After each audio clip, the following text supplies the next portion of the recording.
My name's Brownn. I'm a colorectal surgeon who does primarily oncology surgery at St. Paul's Hospital in Vancouver.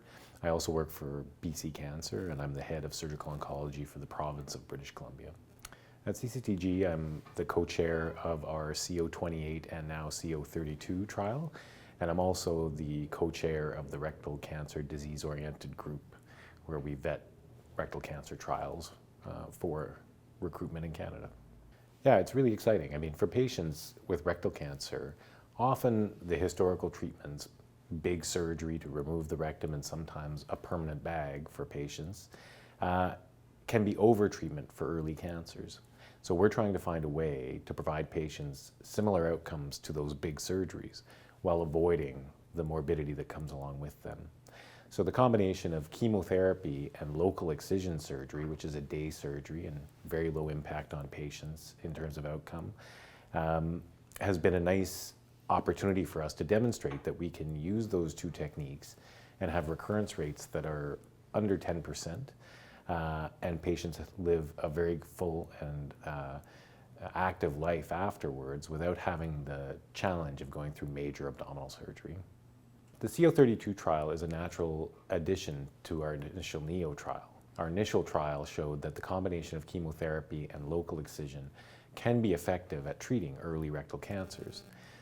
The use of chemoradiotherapy followed by the same kind of surgery has been traditionally used in this type of setting, but we suspect with slightly worse functional outcomes after surgery.